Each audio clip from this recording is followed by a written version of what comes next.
Hello, I'm Robert Reeves, and I'm delighted to tell you a little bit about what telescopes can show you on the moon.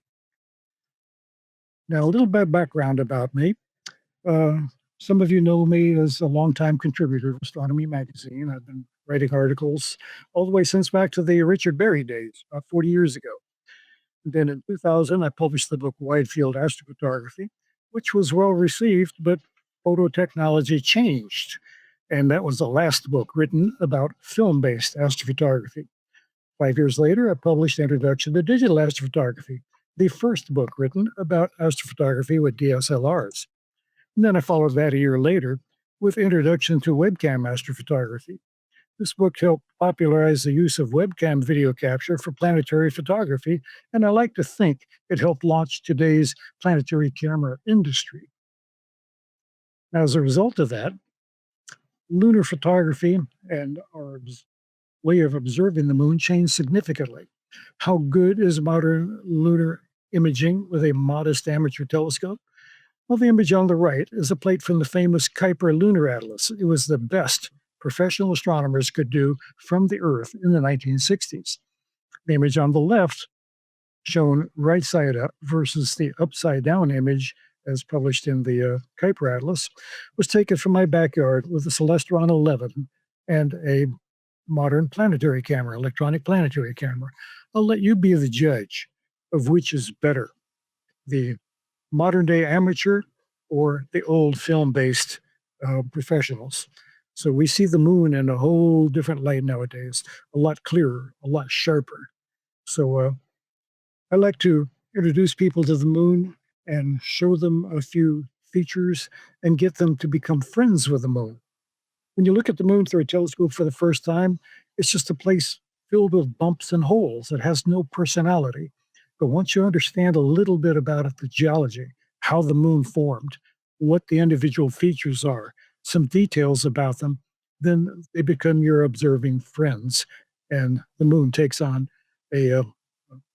becomes one of your astronomical companions. So let's start off by understanding how the features on the moon that we can see through a telescope or a pair of binoculars came into being. There are only two primary landscape forming processes on the moon. Everything we see on the moon through a telescope was either created by an impact of an asteroid, a comet, or meteorites, or subsequent volcanic modification. Now, the large dark areas on the moon, the lunar maria, that form the face of the man in the moon that we see with our naked eye, these are volcanic. They're basalt laid down by volcanic eruptions a little over 3 billion years ago. They're newer than the rest of the face of the moon, have fewer craters on them, and they are very flat. The rest of the moon, the bright areas on the moon, the highlands, this was the original crust of the moon. Uh, we call it an anorthositic crust because it is composed of minerals we classify as anorthosite, a lightweight silicate material that floated to the top of an early molten moon over 4 billion years ago and then solidified. This area of the moon is heavily cratered. It's the oldest part of the moon and very rough. Therefore, it appears bright through a telescope. Now, we'll take a look at the lunar maria at first, the dark patches that create the face of the man on the moon. Now, these we can see with the naked eye. We can look at the full moon rising above the eastern horizon. These form a pattern that mimic a human face, literally the man in the moon. Now, the first one to appear during the waxing crescent moon is Mare Crisium on the extreme eastern or right-hand side of the moon. A basic feature of the lunar maria, and we can see these in binoculars. You don't need telescopes. The maria can be observed with a basic pair of binoculars. But a basic feature we see in here is that they're all going to be round, circular. In the case of Mare Crisium here, the Sea of Crises, it appears slightly egg-shaped, but that's product of perspective. It's near the edge of the moon. But one thing that I really like about Mare Crisium is look around the rim, where the rim of the basin that cradles the dark basalt, the cliffs appear to plunge deeply into the surface, giving the illusion that this is an extremely deep basin underneath this basalt. Well, that is an illusion. In reality, the basins cradling the Maria are fairly shallow for their size, probably no more than about 5 kilometers deep. That's because when the asteroid that struck the moon and created these basins that later filled up with lava to form the Maria, yes, initially they were huge and deep, but the internal pressure on the moon forced the bottom of these basins back upward. So in the end, they ended up being fairly shallow. Uh, Moving along with Mare Crisium toward sunset during the waning gibbous phase, one thing I like to look at is the 4 craters just north of Mare Crisium: Cleomedes, Burckhardt, Geminus, Massala. I call these the stepping stones heading north from Mare Crisium. Um, Also on the eastern side of the moon, but on the southern hemisphere, we have um, Mare Nectaris, the Sea of Nectar. This is believed to be the earliest of the lunar Maria, lunar basins formed almost 4 billion years ago, and it is surrounded by all kinds of interesting detail. Follow my cursor. We've got Theophilus crater, um, Cyrillus crater, Catharina crater hugging the western rim, uh, Fracastorius making this horseshoe bay on the south, arcing, whoops, don't mean to create a box. Um, Arcing around it, we see the Altai Scarp, this long cliff-like structure. This is the surviving outer impact ring that once completely surrounded Mare Nectaris, or the Nectaris Basin, but only the segment we see now as the Altai Scarp survives the bombardment that obliterated the rest of it. Now, a curious thing I like to look at in the middle is um, the this particular Maria during sunrise. Notice the depression in the middle of it, how it is sunken down. This shows how the weight of the basalt in the basin itself depresses the center of it. And here we see the low sunrise illumination creating these shadows that show this 200-meter deep depression in the middle of Mare Nectaris. We can see that with our own eyes. Moving along a little bit further toward the west, uh, Mare Serenitatis forms the man in the moon's right eye. And I liken it to an Easter egg. It's kind of elliptical like an Easter egg. And notice the multicolored, multi-hued basalts around it. So it's actually decorated like an Easter egg. Moving to the north, we see that not all of the lunar Maria are round or contained within one basin, stretching all the way across the top of the moon above Mare Nectar, Mare Imbrium and Mare Serenitatis, the man and moon's left and right eyes. We see Mare Frigoris, stretches 800 kilometers across the top of the moon, but it's only about 200 kilometers high, very narrow. So it forms the eyebrows above the man in the moon's eyes. Now, Mare Imbrium, the man in the moon's left eye, appears to be the largest of the lunar Maria, but it's not. It's actually the second largest, and we'll see why here shortly. But again, surrounded by all kinds of fascinating detail. Copernicus crater to the south, the Horseshoe Bay of Sinus Iridum, North Florid Plato crater, the Alps Mountains, Caucasus Mountains, the Apennine Mountains surrounding the eastern side. So lots of fascinating detail here to look at through a telescope. On the southern part of the moon, um, Mare Humorum presents the fascinating floor fractured crater Gassendi at the top and Vitello at the bottom. And around the edges of it, notice looks like a gigantic cat scratch, Rama Hippalis, These are essentially stretch marks where the basalt in the middle of the basin slumped and pulled at the edges and pulled the land open, creating these cat scratch like features. And moving on to the largest of the lunar maria is Oceanus Procellarum, which covers much of the western part of the western hemisphere of the moon, but we see it at such a slanted perspective that it doesn't even contribute to the caricature of the face of the man on the moon. But it is double the size of the Mare Imbrium. It is the largest of the lunar maria. Now, let's explore some of the craters. We're basically going to look at about a dozen and a half of some of my favorite places on the moon. And these are all accessible with a very modest telescope. A lot of people don't realize it, but an 8-inch telescope, a very average telescope, under very calm, steady skies, is capable of seeing details as small as a mile in diameter on the moon. So don't underestimate the power of your small telescope. But as the crescent moon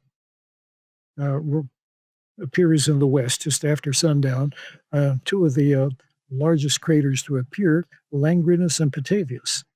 And we can see with the low sun elevation casting shadows, how it creates the detail. The shadows create relief, and we can see marvelous detail.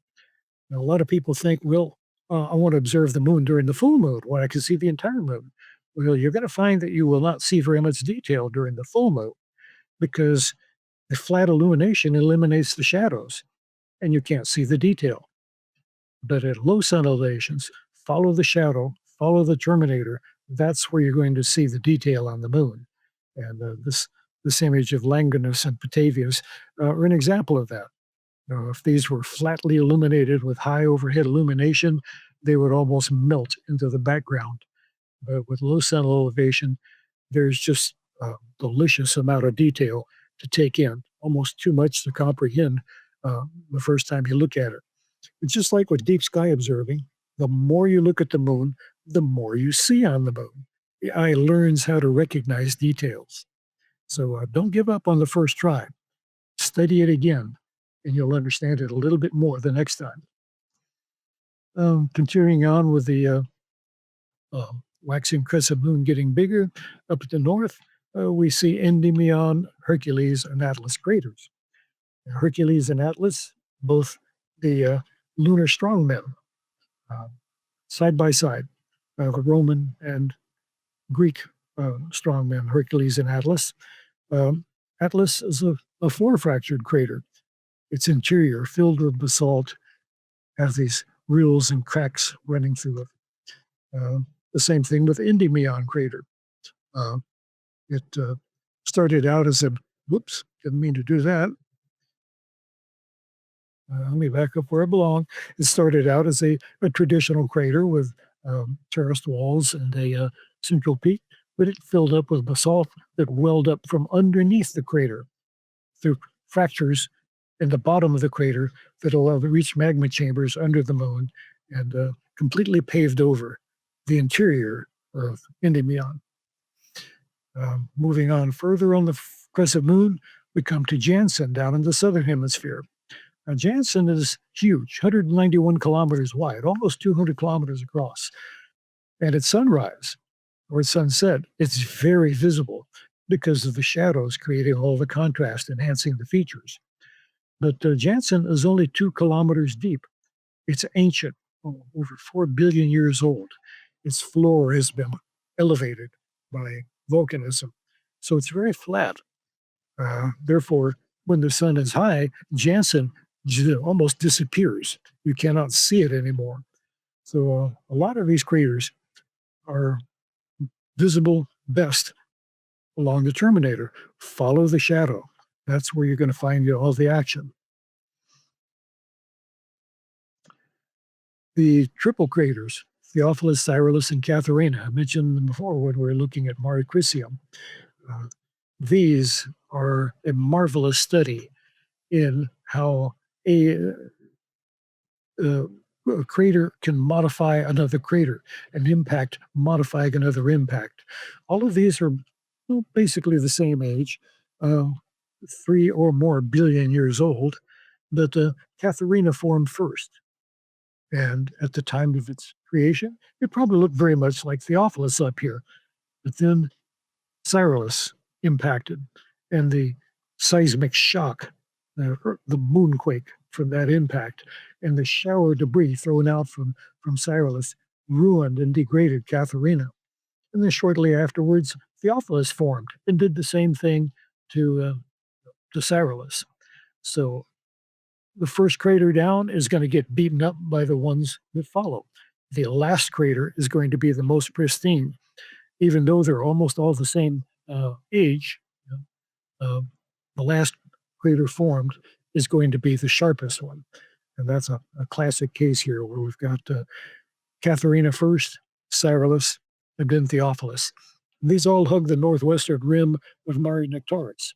So they're easy to find in a telescope, and they're fascinating to watch throughout the lunar cycle. Continuing on, looking on the western shore, the man in the moon's right eye, we will see Posidonius crater and a feature we call the Serpentine Ridge. Posidonius is another one of these floor fractured craters where basalt has welled up from under the crater through fractures in the crater floor and filled it with basalt from within. And when that happens, often these rills and fractures are also created, therefore the designation of a floor fractured crater. On the Maria, they're not all perfectly flat. The sheets of basalt on a Maria will shift and move because they're trying to slump toward the center of the basin. And when they do, they buckle up next to each other and create ridges. In this case, we call these wrinkle ridges, and they're rarely more than a couple of 100 meters high. But they can be some of the most lengthy features on the moon. In this case, the combined lengths of dorsal Lister and dorsal Smirnov form the twisted, ropey apparition we call the Serpentine Ridge, over 300 kilometers long. But you can only see them at sunrise because their elevation is so low that when the sun gets too high, their shadows disappear. You can't see them anymore. The Altai Scarp, I had mentioned that, surrounding the Mare Nectaris, the surviving segment of the outer impact ring that surrounded the Nectaris basin. Over the past 4 billion years, the rest of the impact ring has been obliterated by impacts. We don't see it anymore.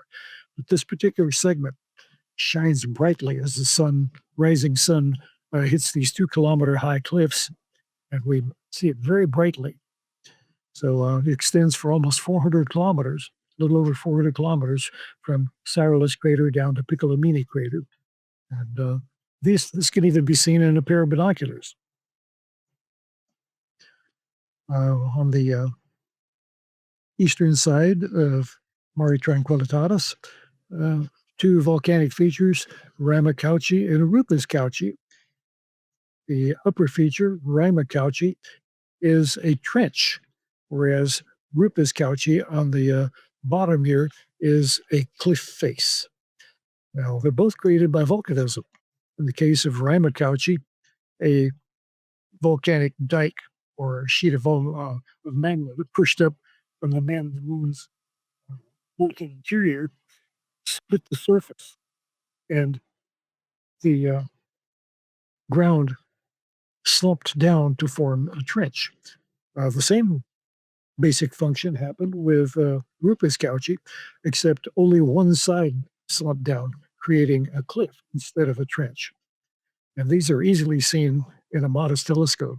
And if you look closely, you can see these small little shield volcanoes that I'm circling with my cursor. And this one, you can even see a little caldera in the middle of it. We call these lunar volcanic domes. They are volcanic. They're small volcanoes that once erupted on the moon, and they dot the Mare surface. They're all over the Lamont on western Mare Tranquillitatis is what we call a ghost crater. Lamont formed on the floor of the Tranquillitatis Basin before the lava flooding that paved it over and created the Maria that we now see. So the structure of the crater is now buried under basalt, but it modified the surface, created ridges where we can see the original form of the crater that is now buried, and wrinkle ridges also formed radially from the buried crater. So I call this my lunar spider. So the ghost crater Lamont, and near the center of the moon, more rills, Rima hyginus, Rima ariadeus, formed by the same basic volcanic uh, action that created Rima cauchy, a volcanic dike pushing up from the center of the moon, but not breaching the surface as an eruption, but instead splitting the surface and creating these lengthy trenches. The northern part of the moon, Aristoteles and Eudoxus crater, they form an interesting observational pair, and they are just east of the Alpine Valley that we'll talk about later, and Plato crater. So they're easily found because there's nearby landmarks that everybody becomes familiar with. Landmarks you can see in binoculars, landmarks you can see in a small telescope. At the very center of the moon, another triple crater combination that everybody falls in love with: Ptolemaeus, Alphonsus, and Arzachel craters. And here, just like Theophilus, Carolus, and Katharina, we see a similar effect. The youngest one is the most preserved, Arzachel at the bottom, Alphonsus in the middle, volcanically modified. You see it's a floor fractured crater, got a basalt filled interior that almost buried the central peak. And we see the characteristic cracks of a floor fractured crater. And Ptolemaeus, one of the very first craters formed on the moon, huge. It's now smooth floors, completely covered over with debris that was thrown by later basin impacts. This crater, Ptolemaeus, is what we call pre-Nectarian. It occurred before the giant basin impacts that created the basins on the moon that later became the lunar Maria. So everything that was within Ptolemaeus crater, subsequent craters that formed, were buried underneath a shower of debris that was heaved into Ptolemaeus, and we can still see the outlines of these ghost craters. We call them saucers because they're not really craters, they're covered up, but now they become depressions in the face of the lunar surface. So we unofficially call them saucers. Everybody's favorite non-crater feature on the moon, Rupus recta, unofficially called straight wall. At sunrise, this cliff or steep slope, cliff is kind of a misnomer. It implies it's very steep, but it's not. It's probably about a 30-degree slope. At sunrise, it casts a shadow, and it becomes a black line feature.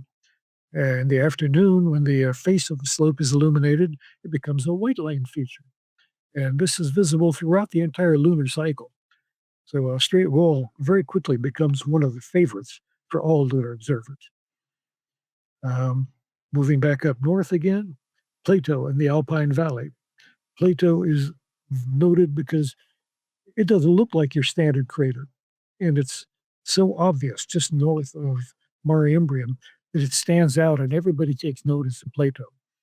Uh, again, a crater that started out like all other craters, normal, with a central peak, but it also flooded with basalt from underneath that pushed up through the cracks in the floor of the crater. And the floor of Plato is actually 600 meters higher than nearby Mare Imbrium down here. So if you I have a modest telescope, 8 inches or so, and it's a very calm night.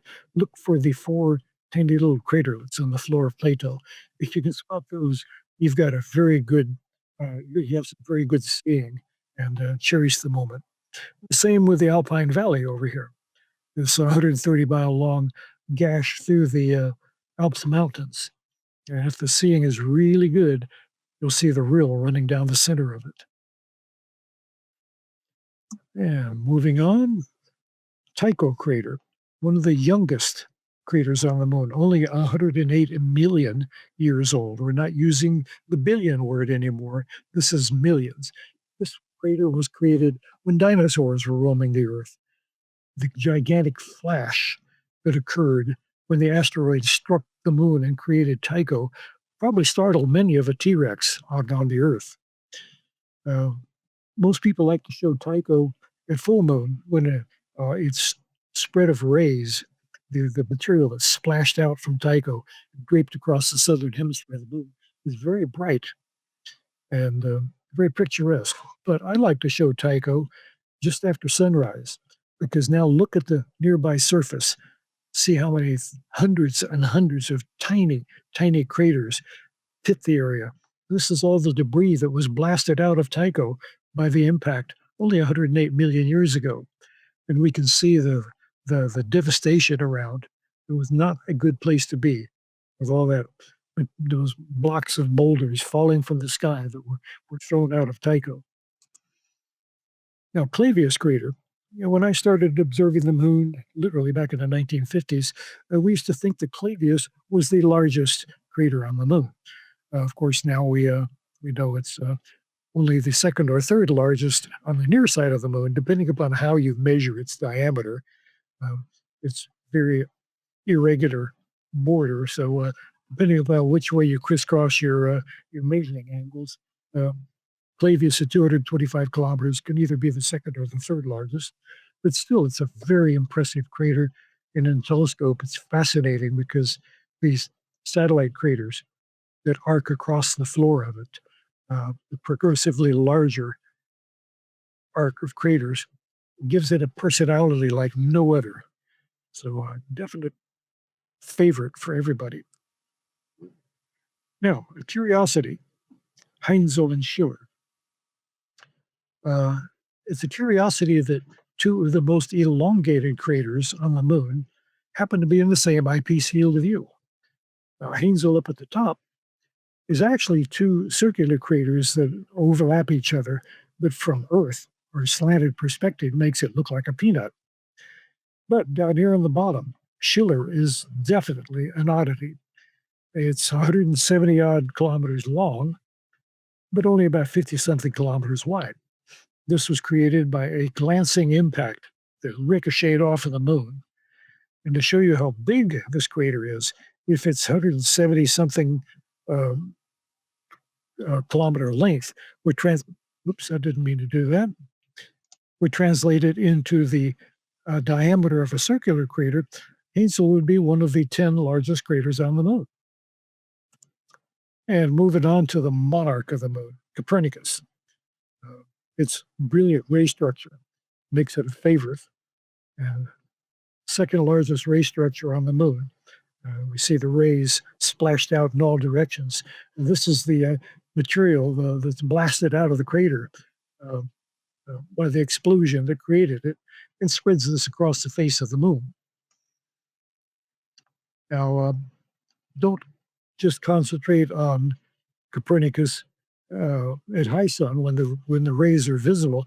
Copernicus at low sun is filled with all kinds of fascinating detail. If I can keep the same picture up here, and look right here, where I'm circling this cluster of little volcanic domes, the Hortensius domes. These volcanic domes are scattered all over the moon, and people like to make a hobby of hunting them all now. Now, one of the more modest-sized craters on the moon is Kepler, but it also has a spectacular ray system, and the individual spikes of the rays radiating outward um, remind me very much of a ninja star. and getting toward the western side of the moon, Latrone and Gassendi on uh, the northern part of Mare Humorum. I'd like to liken these two craters to a tale of two cities, the Charles Dickens classic. They're both similar in size, both close to each other, but two different fates befell them. Gassendi became a floor fractured crater because it was at a slightly higher elevation. It didn't flood with basalts from uh, um, from Mare Humorum. All the interior basalt came up from underneath, whereas Latrone, on the southern edge of Oceanus Procellarum, did succumb to being flooded by the basalts that created Oceanus Procellarum. And as a result, the depressed northern rim was completely covered and turned the southern part of it into a horseshoe bay. And the Aristarchus Plateau on northern Oceanus Procellarum, this kilometer high, 200 kilometers square area, uh, elevated, built up by volcanic eruptions and hosting Schroeder's Valley, the largest of the sinuous rills on the moon. This once flooded millions of tons of molten lava onto the floor of Oceanus Procellarum. And our final target, Grimaldi crater, uh, 222 kilometers in diameter, classically categorized as a crater, but today we know it is actually a small impact basin. So the interior flooded with basalt, very much like the Maria uh, formed in the larger basins. And here we see a volcanic dome raised up on the northern part of it. And here is the arc of a ghost crater buried under the basalts that filled the interior of Grimaldi. So I'm going to conclude this presentation by saying if you've enjoyed what you see, you want to learn more about it, I encourage you to go to Amazon and investigate two books about the moon. I've written both of them. Photographic Atlas of the Moon, put out by Firefly Books, available on Amazon, and Exploring the Moon with Robert Reeves. Yes, my name is very pretentiously in the title to separate this from the other dozen books also titled Exploring the Moon. Of the two, Exploring the Moon is illustrated with 400 of my photographs, but it is the more descriptive. The Photographic Atlas of the Moon also tell you everything you want to know about the features, but it is the more pictorial. So these are two resources that you can come up to speed on the moon, understand its surface, become friends with the moon, and enjoy it when it is in the night sky. So I've enjoyed presenting this to you. I hope you've picked up a little bit about Luna, a target of the sky that I have been in love with my entire life. And I hope you will be too. So thank you for your attention. It's been fun.